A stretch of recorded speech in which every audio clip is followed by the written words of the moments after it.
சிந்தையில் சிவயோகம் வருகிறதே.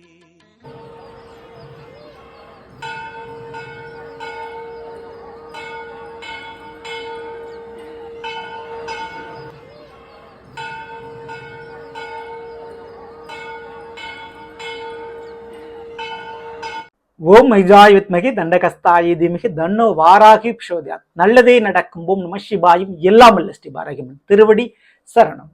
இன்றைய துலாம் ராசியில் பிறந்த நண்பர்களே, கடவுள் ஒரு பக்கம் வாசலை மூடினா கதவு மூடினா மறுபக்கம் வாசலை திறந்து விடுவார், இன்னொரு பக்கம் கதவு திறக்கும் அப்படின்னு சொல்லுவாங்க இல்லையா?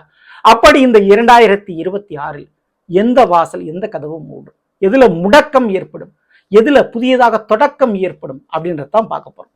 ஸோ எந்த ஒரு காரியம் முடங்கி போகும், எந்த ஒரு காரியம் புதிதாக தொடங்கும் இந்த 2026 குறிப்பிட்டு தமிழ் புத்தாண்டுக்கு பிறகு. ஸோ இதை பற்றி தான் பார்க்க போறோம். பதிவா ஃபுல்லா பாருங்கள் நம்ம சேனல்ல.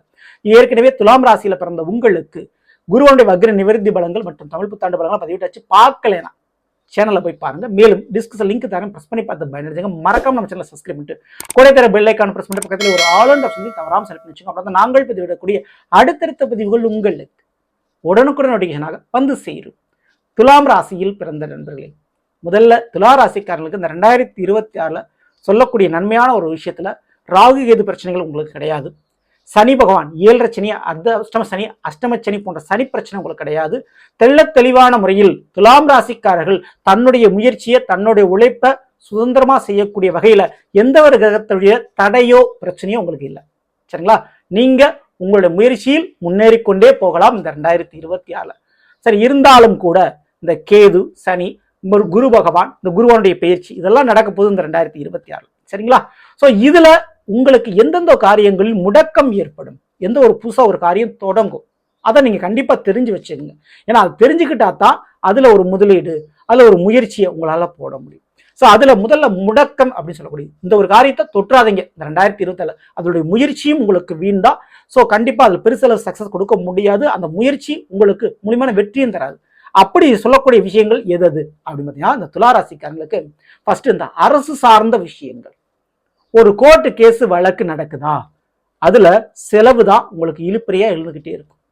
அரசு வேலைக்கு முயற்சி பண்ணிக்கலாம், கொஞ்சம் தடைகள் ஏற்படலாம். அல்லது ஆல்ரெடி நான் கவர்மெண்ட் வேலை பார்த்துக்கிட்டு இருக்கேன், அந்த வேலைக்கு உண்டான இடமாற்றம் ஏற்படலாம். சரிங்களா? கவர்மெண்ட் ரீதியா அரசாங்க ரீதியா ஏதோ ஒரு புதிய முயற்சி, புதிய ஒரு காரியம் நீங்க தொடங்குறீங்க, இல்ல ஏற்கனவே இருக்கிற ஒரு பிரச்சனை நீங்க முடிக்கலாம் நீங்க நினைக்கிறீங்கன்னா அது முடிக்க முடியாது. ஏதேனும் ஒரு வகையில தடை ஏற்பட்டு கொண்டே இருக்கும். அப்போ அந்த வேலையை நம்பி அதிக ஒரு முதலீடு இல்ல அந்த வேலையை நம்பி நேரத்தை செலவழிக்கிறது போன்ற விஷயங்களை தவிர்க்கிறது உங்களுக்கு நல்லது. சரிங்களா? அப்போ இந்த 2026 அரசு சம்பந்தப்பட்ட வேலையோ தொழிலோ அல்லது அரசாங்கம் சம்பந்தப்பட்ட கோர்ட்டு கேஸ் சம்பந்தமான பிரச்சனைகளோ அல்லது உங்களுக்கு ஒரு டாக்குமெண்ட் இல்லை ஏதோ ஒரு விஷயங்கள் நடந்துட்டு இருக்கு, கவர்மெண்ட் ரீதியா நீங்க ஒரு விஷயத்தை எதிர்பார்த்துக்கிறீங்கன்னா அது இந்த 2026 முடிவது கொஞ்சம் கஷ்டம்தான்.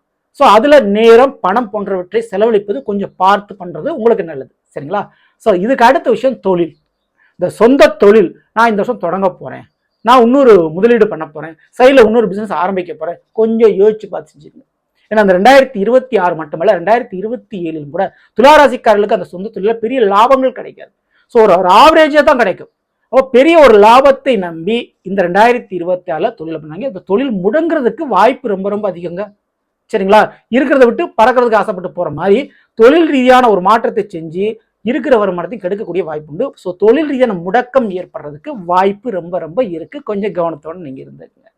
ஸோ இதற்கு அடுத்தபடியா அந்த சொத்துக்கள் பிரச்சனை, அதாவது பூர்வீக சொத்துக்கள். சரிங்களா? சொத்துக்கள் சம்பந்தமான பிரச்சனைக்கு உண்டான முதலீடு அதாவது பிரச்சனைக்கு உண்டான ஏதோ ஒரு செலவு பண்ணிக்கிட்டே இருக்கீங்க, அதுக்கு 4 பேரை பார்த்துக்கிட்டே இருக்கீங்கன்னா அந்த பிரச்சனை பெருசா சக்சஸ் கொடுக்காது. அதுலேயும் ஒரு முடக்கம் ஏற்படும். அப்போ ஒரு சொத்தை உருவாக்குனாலும் அதுல கொஞ்சம் முடக்கங்கள் ஏற்படும். அது பூர்வீக சொத்துக்களாக இருந்தால். ஸோ சொத்துக்களை பெறக்கூடிய முயற்சியாக இருந்தாலும் சரி, விற்கக்கூடிய முயற்சியாக இருந்தாலும் சரி, இல்லை பாகப்பிரிவினை பிரச்சனையாக இருந்தாலும் சரி, இந்த 2026 வெற்றியை தராது. அதுலேயும் முடக்கங்கள் ஏற்படும். ஓகேங்களா? ஸோ இதெல்லாம் முடக்கத்தை கொடுக்கக்கூடியது. இந்த 2026 கொஞ்சம் கவனத்தோடு நீங்க இருந்துக்குங்க. ஆனா அதுவே தொடக்கமாக அமையும் அப்படின்றது எந்த விஷயத்துல அப்படின்னா, துளாராசிக்காரங்களுக்கு இந்த வெளிநாடு யோகம், வெளிநாடு வாழ்க்கை, அதுக்கு நான் முயற்சியில நான் ஈடுபடுறாங்க அப்படின்னா வெளிநாட்டுக்கு செல்லக்கூடிய வாய்ப்புகள் இருக்கும். அந்த தொடக்கம் புதுசாக ஏற்படும். அதுக்கடுத்து புதுசா சொத்து வாங்கக்கூடிய யோகம், ஒன்று சொந்த நிலம் அல்லது சொந்த கார் வண்டி வாகனம் சொந்த வீடு வாங்கக்கூடிய யோகம் உண்டு. ஸோ இந்த 2020 அது ஒரு புதிய ஒரு தொடக்கமாக, புதிய ஒரு முயற்சியாக உங்களுக்கு, அந்த முயற்சி நீங்க தாராளம் பண்ணலாம், அதுல வெற்றிகள் உங்களுக்கு கிடைக்கும். ஸோ இருக்கிற வீட்டை புதுப்பிக்கிறதுக்கும் வாய்ப்புகள் உண்டு. அதோட படிப்பு சார்ந்த விஷயத்தில் நிச்சயம் துளாராசிக்காரர்களுக்கு வெற்றி கிடைக்கும். புதுசா படிக்கிறதுக்கு நீங்க ஆரம்பிக்கலாம் தாராளமா. 2026 நான் புதுசா கத்துக்க போறேன் அப்படின்னு தைரியமா செய்யலாம். அதுல ஒரு வெற்றிகள் உங்களுக்கு கிடைக்கும். ஸோ இதற்கு அடுத்தபடியா குடும்ப ரீதியான ஒரு சுபகாரியம் நடக்கும். குடும்பத்துல ஒரு திருமணம் அல்லது குடும்பத்துல புதுசா ஒரு உறவுகள் வருவது அப்படின்ற வாய்ப்பு உண்டு. ஒரு புத்திர பாக்கியம் ஏதோ ஒன்று கிடைச்சு குடும்பத்துல வாரிசு உருவாகும். ஸோ அதுக்குண்டான முயற்சியிலும் தாராளமாக ஈடுபடலாம் துளாராசிக்காரர்கள். இதற்கு அடுத்தபடியா இந்த வேலை ரீதியான மாற்றம், வேலை பெர்மனண்டா இருக்குங்க. தொழில் ரீதியாகத்தான் சில பிரச்சனையை கொடுக்கும். ஆனா வேலை ரீதியான முறையில இந்த 2026 வெற்றி உண்டு. நிரந்தரமான ஒரு போஸ்டிங் உண்டு. இது வரைக்கும் டெம்பரவரியா வேலை பார்த்துட்டு இருக்கேன், நான் பெர்மனண்டான ஒரு போஸ்ட்டுக்கு எதிர்பார்த்துட்டு இருக்கேன், அந்த பெர்மனண்டான ஒரு விஷயம் கிடைக்குங்க இந்த 2026. அதே போல மிக முக்கியமா துளாராசிக்காரர்களுக்கு இந்த 2026 புதிய கடன் ஏற்பட வாய்ப்பு இருக்கு. ஆமாங்க, அது உங்க வாழ்க்கையில உங்க குடும்பத்தில் நடக்கக்கூடிய ஒரு திருமண சுபகாரியத்துக்காக இருக்கலாம், அல்லது நீங்க வாங்கக்கூடிய சொத்துக்களுக்காக உருவாக கடனாக இருக்கலாம். ஆனா அந்த எதிர்பார்த்த இடத்துல கடன் உதவி எதிர்பார்த்ததை விட அதிகமான முறையில உங்களுக்கு கிடைக்கிறதுக்கு சான்சஸ் இருக்கு. ஆனா பெரிய கடனை வாங்கி மாட்டிக்காதீங்க, சரிங்களா? தேவையான அளவு மட்டும் வாங்கிக்கோங்க, அது ரொம்ப ரொம்ப நல்லது. எப்படி பார்த்தாலும் சொத்துக்கள், புதிய சொத்துக்கள் அப்படின்றது 2026 கண்டிப்பா துளாராசிக்காரர்களுக்கு உருவாகும். குறைஞ்சபட்சம் கார், 2 வீலர், வண்டி வாகனமாவது புதுசா வாங்கக்கூடிய யோகம் ஏற்படும். ஓகேங்களா? ஸோ மேலும் அடமானத்துல போன தங்க நகை நான் மீட்டெடுக்கணும், ரொம்ப வருஷமா நான் முயற்சி பண்ணிக்கிட்டே இருக்கேங்க அப்படின்றவங்களுக்கு இந்த 2024 தங்கம் உங்களுடைய வீட்டில் நிச்சயம் வந்தே தீரும். ஸோ அந்த முயற்சியில நீங்க தாராளமா நீங்க ஈடுபடலாம். புதிய வேலைக்கு நான் முயற்சி பண்றேன், இருக்கிற வேலையை நான் மாற்றணும்னு நினைக்கிறேன் அப்படின்றவங்களுக்கு இந்த புதிய வேலைக்கு முயற்சி பண்ணும்போது அது பெர்மனண்டான போஸ்ட் அப்படின்றத பார்த்துக்குங்க. அதுவும் மிக முக்கியமா ஏற்கனவே அறிமுகமான நபர்கள் அல்லது ஏற்கனவே உங்களுக்கு தெரிஞ்ச ப்ரொஃபஷனல், அதாவது தெரிஞ்ச தொழிலை விட்டவனும் கேட்டான், தெரியாத தொழிலை செஞ்சவனு கேட்டான்னு சொல்லுவாங்க. அந்த மாதிரி நீங்க ஏற்கனவே எந்த ப்ரொஃபஷனல் இருக்கீங்க அதே ப்ரொஃபஷனல் சார்ந்து போறது நல்லது. துறையை மாற்றினால் தோல்வி கண்டிப்பா உங்க வாழ்க்கையில வந்தே தீரும். அதனால உங்களுடைய துறையை நீங்க மாத்திராதீங்க. இந்த 2026 அது மிகப்பெரிய அளவு உங்க வாழ்க்கையை முடக்கும் விஷயமாக இருக்கும். இதுல மிக முக்கியமா ஒரு 3 உறவுகள் கவனிக்க வேண்டிய உறவாக உங்களுக்கு இருக்கும். ஸோ உங்களுடைய பணம், நேரம் போன்றவற்றை செலவழிக்கும் அல்லது உங்களை அதை முடக்கக்கூடிய உறவுகளாக அமையும்.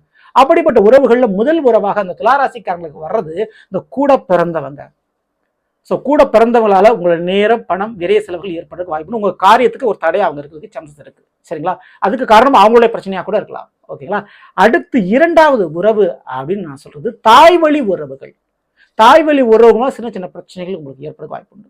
இதற்கு அடுத்து 3வது சொல்லக்கூடியவர்கள் வேலை பார்க்கக்கூடிய இடத்துல பழகின நண்பர்கள். கண்டிப்பா பழைய நண்பர்கள் சொல்லலாம், பழைய நண்பர்கள், பிரிஞ்சு போன நண்பர்கள் சொல்லலாம். ஸோ ரொம்ப வருஷமா பழகி கொண்டிருக்கக்கூடிய நண்பர்கள் அல்லது வேலையில பழகின நண்பர்கள், இவர்கள் மூலமாகவும் சில காரிய தடைகள் உங்களுக்கு ஏற்படும். ஸோ இதுல கொஞ்சம் கவனத்தோடு இருந்துங்க. அவங்களால உங்களுடைய வேலைக்கு, தொழிலுக்கு, வருமானத்திற்கு ஒரு முடக்கம் அல்லது தடை என்பது ஏற்படும், சரிங்களா? ஸோ இதுல மட்டும் கவனத்துங்க. மற்றபடி பயப்பட தேவையில்லை. நிச்சயம் இந்த துளாராசிக்காரங்க இந்த 2026 சொத்து யோகமும் வேலை நிரந்தரமாக அமையக்கூடிய பாக்கியம் கண்டிப்பா நம்ம இருக்குது. தவறாம இதை ஃபாலோ பண்ணீங்க, அதுக்குள்ள முயற்சியில் நீங்க ஈடுபட்டு கொள்ளுங்க. மிகப்பெரிய முறையில் இந்த 2026 தமிழ் புத்தாண்டுக்கு பிறகு இந்த துளாராசிக்காரங்க நிச்சயமா குலதெய்வ வழிபாடு, அந்த குலதெய்வத்துக்கு செய்ய வேண்டிய கடமை, பிரார்த்தனை, பரிகாரம், வேண்டுதல் ஏதாவது பேலன்ஸ் கண்டிப்பா செஞ்சு முடிச்சிருங்க. ஏன்னா 5ல கும்பராசியில ராகு வந்திருக்கிறாரு, அதை கொடுக்கக்கூடிய கிரகமாக ராகு இருப்பாரு. அப்போ ஏதாவது இஷ்ட தெய்வத்துக்கு குலதெய்வம் செய்ய வேண்டியதுன்னா செஞ்சு முடிப்பது உங்களுக்கு நல்லது. தவறாம பண்ணிருங்க, சரிங்களா? இந்த மாதிரி பிடிச்சிருந்தா லைக் பண்ணுங்க, மற்றும் ஷேர் பண்ணுங்க. மறக்காம நம்ம சேனல்ல இது போல ஒவ்வொரு ராசிக்கும் பலன் தெரிஞ்சுன்னா சப்ஸ்கிரைப் பண்ணி வச்சுங்க. கூட தர பெல் ஐக்கான் பிரஸ் பண்ணி பக்கத்துல ஒரு ஆல் ஆப்ஷன் தவறாம செலக்ட் பண்ணி வச்சுங்க.